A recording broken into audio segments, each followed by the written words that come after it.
수학은 생활이다.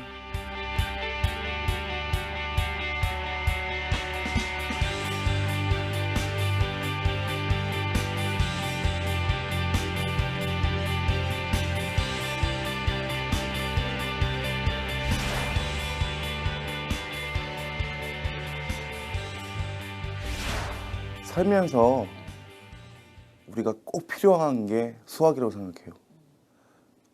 그러니까 모든 게 살면서 그 생활 속에 녹아있는 학문이라 좀 생각이 들고요.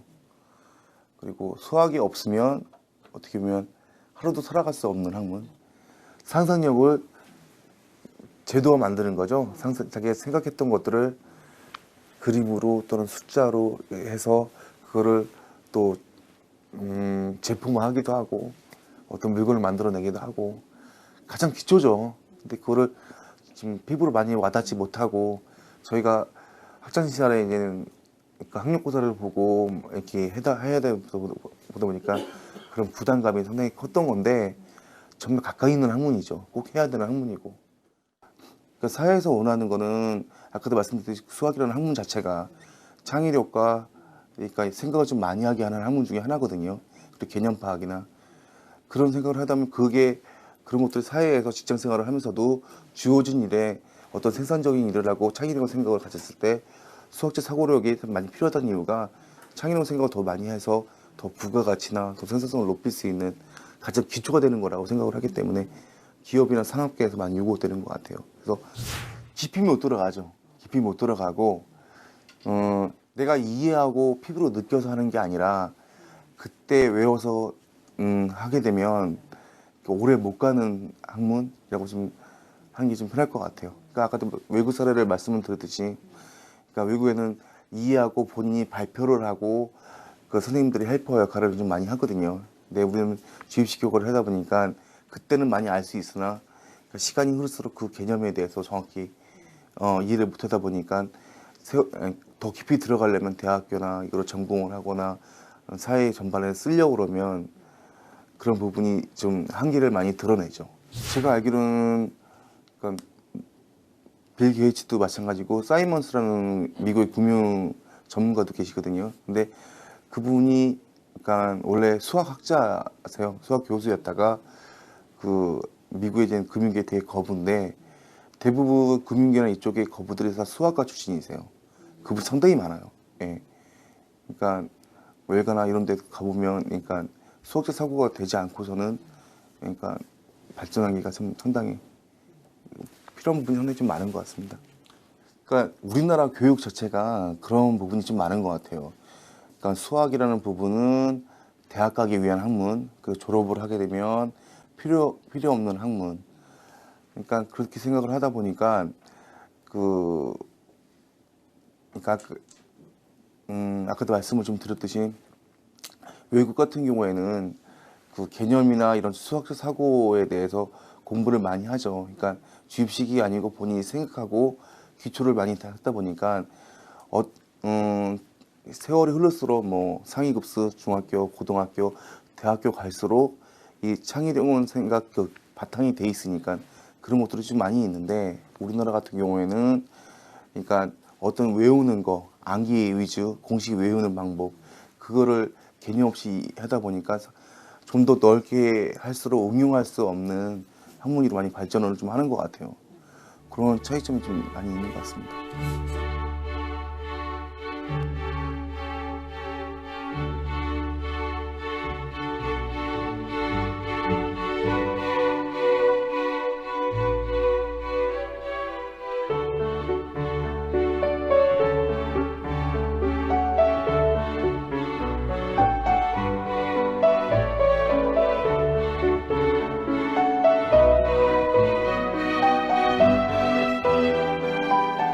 지금까지 저희가 실용수학이라는 용어를 좀 많이 쓰기도 했는데 그 정의가 많이 없었어요. 예, 많이가 없었는데 이번에 저희가 국가공이 나오면서 실용 수학이 저 실생활에 필요한 학문, 그리고 어떻게 응용이 된다. 그러니까 문제가 그냥 암기식으로 계산 문제가 나오는 게 아니라 내가 지하철역을 가는데 시간이 얼마나 걸리고 어떻게 하면 효율적으로 가고 이런 일생생활에 쓸 수 있는 문제들을 출제를 하려고 그러죠. 그래서 그런 문제들에 대해서 교수님들과 학계나 산업계 요구를 좀 많이 받아들였고요. 그러니까 피부에 와닿는 문제, 아 이게 수학이구나, 이게 생활에서 쓰는 거구나, 그거를 알 수 있는 학문을 만들려고 노력을 좀 많이 했어요.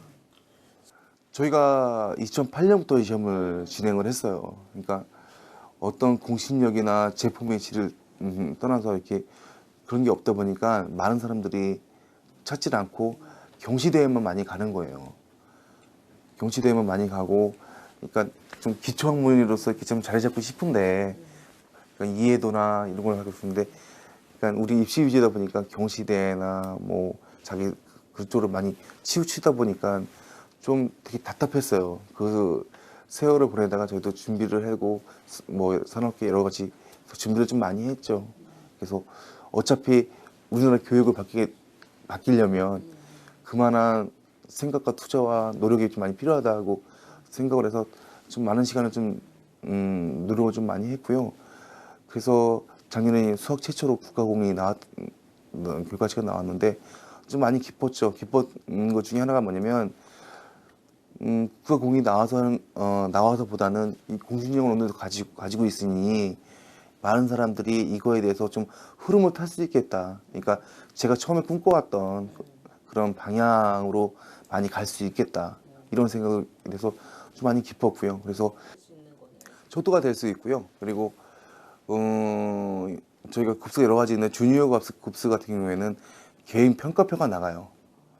내가 어느 분야가 약하고 어느 분야가 강하고 어느 걸 좀 보완해야 되고 그런 분석 자료까지 저희가 내보내서 창의라든가 사고력이라든가 이런 부분에서 분석 자료가 나가서 개인이 어느 부분을 좀 보완해야 되고 그런 자료까지 나갑니다. 그래서 그러니까 시험으로서 끝나는 게 아니라 자기의 위치나 자기가 어떻게 해야 될 약한 부분, 강한 부분 이것까지 파악할 수 있도록 나름대로 분석표를 만들어서 걔한테 무상으로 다 시스템을 만들어 놨죠. 예. 제가 학교 교육계에 있다 보니까 수학에 대해서 요구하는 부분은 상당히 좀 많았어요. 아까도 말씀드린 산업계든지 뭐 막 요구하는 부분이 많았는데 이거를 대처할 만한 게 많이 있질 않은 거예요. 그리고 지금 수학 교육이 이루어지는 사항이 경시대회가 많고 사교육 위주로 많이 위주가 되고 그러다 보니까 많은 부분들에 대해서 사교육 부모님들 많이 지불을 하는데 이 효과가 있고 장기적인 것인가 아니면 미래지향적인 것인가 이런 생각도 좀 많이 들었고요. 그래서 만약 이 부분에 대해서 어떤 큰 뭐랄까 흐름을 좀 바꿨으면 어떨까 그 생각을 상당히 좀 많이 했어요. 그래서 그러다 보니까 평가 쪽이 좋지 않겠느냐. 왜냐하면 평가 항목이 바뀌어야 그러니까 교육 자체가 내용이 좀 바뀔 수가 있거든요. 교육 내용에 있어 평가가 안 바뀌면 그대로 갑니다. 근데 공신력에는 평가가 바뀌면 또 흐름이 바뀌기 때문에 그래서 이 평가 쪽으로 생각을 좀 많이 했고요. 수학이라는 게 저희 이제 문제 구성이 어떻게 되어 있냐면요.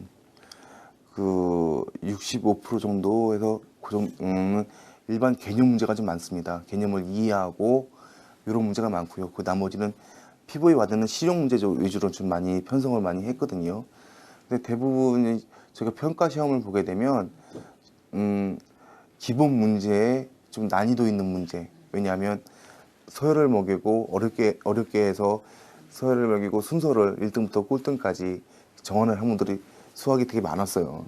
그러다 보니까 그 학문 자체가 나는 점수가 안 나와. 그래서 포기자도 좀 많았던 거고요. 저희 같은 경우는 문제 구성을 개념 이해도와 그리고 실용 문제를 구성했던 이유가 그러니까 실생활에 대해서 수학이 이런 거고 개념이랑 쓰임, 그러니까 개념을 파악하고 실제 생활을 할 때 아 이런 문제가 수학 문제구나 이렇게 알게 되면 이게 실용 문제가 아닐까 그래서 그렇게 정의를 좀 많이 했습니다. 지금 저는 어떤 생각을 하냐면요, 그 산업계에서 그리고 교육계에서 정말 필요한 학문을 좀 터뜨렸다고 생각이 들어요. 수요가 많았는데 어떻게 수요를 충족해야 될지 모르고 그 어떻게 그런 인재들을 구할지 모르고 이러는 부분이 있었는데 그런 부분에서 하나 큰 도구라고 생각을 하거든요. 그래서 이 부분이 기업 아까도 말씀드렸듯이 기업체에서 엔지니어를 뽑고 기술자를 빨리 뽑는데 그러니까 기본 입사 서류에 뭐 영어 자격증이라든지 수학이라 그러니까 뭐 한자든지 그러니까 그런 것들만 제출을 많이 했거든요. 근데 이런 것들이 어떻게 보면 기업체 상당히 요구를 좀 많이 하는 그래서 시장에서 요구를 되기 때문에 좀 무궁무진한 발전 가능성이 있다고 생각합니다.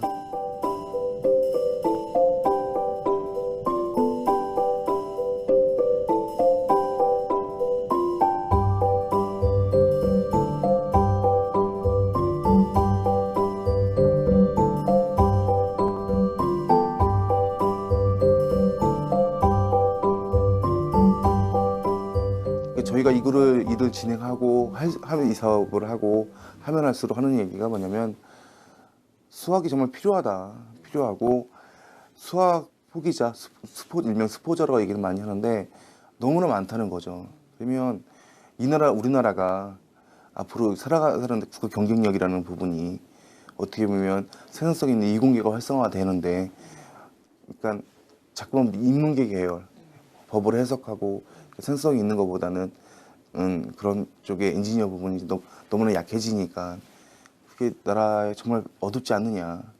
그래서 미국이나 독일이나 일본 같은 경우에는 수학 과학에 투자를 상당히 많이 합니다. 근데 올해 1월 11일 날 보면 수학 선진화 방향을 거기 보면 거기 그런 항목도 나와요. 우리나라가 예산을 쓰는 게 다른 과목은 다 올라갔는데 수학은 국부에서 쓰는 돈이 적어졌어요. 그래서 그런 산업계나 교육계 이렇게 만나시면 그런 위기의식을 상당히 많이 느껴요.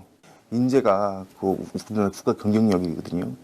경쟁력인데 그런 부분이 정말 약해지지 않나 이런 말씀을 좀 많이 하세요. 저 붙여봤죠. 예. 점수 상당히 안 나왔습니다.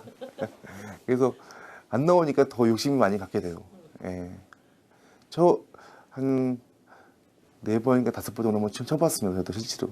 그러니까 똑같이 쳐봤는데 어렵더라고요. 저희 어릴 때 하는 거랑 좀 틀리긴 한데 예. 많은 문제 중에 좀 기억나는 문제 있으세요? 기억이 잘 안 나는데요. 그러니까 그래서 그 개념에 대해서 좀 많이 하다 보니까 좀 약간 익숙해 부분도 있어요. 또 이걸 준비를 오래 하다 이렇게 보다 보니까 그래서 깜짝깜짝 놀랄 때가 있어요. 그래서 이게 수학적 사고가 필요하구나. 왜 수학이 필요하구나. 이럴 때가 좀 놀랄 때가 좀 있죠. 네, 제가 학창 시절에 수학 공부를 많이 못했던 것 같아요. 어렵다는 인식 자체에 안 한 부분도 있었던 것 같고요. 그래서 어떻게 보면 그렇기 때문에 이 평가를 수학에 대한 학문에 대해서 접근하게 되는데 좀 힘들긴 했으나 이렇게 접근하면서 하다 보니까 또 그 위지에서 개척한다는 기분이 생각이 들고요.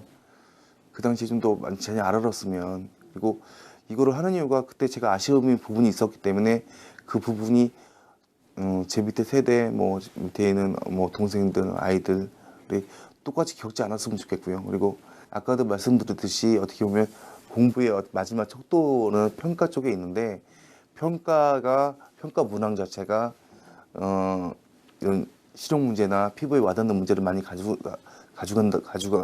가져간다면 그 아이들이 공부를 할 때 상당한 파괴력의 영향을 많이 줄 수 있을 거라고 생각이 들어요. 그래서 수학 포기자나 이런 사람들이 그러니까 접근하기 쉽게 이 방향성이 그러니까 평가가 이렇게 이루어지면 공부 방향이 그쪽으로 많이 바뀌지 않을까.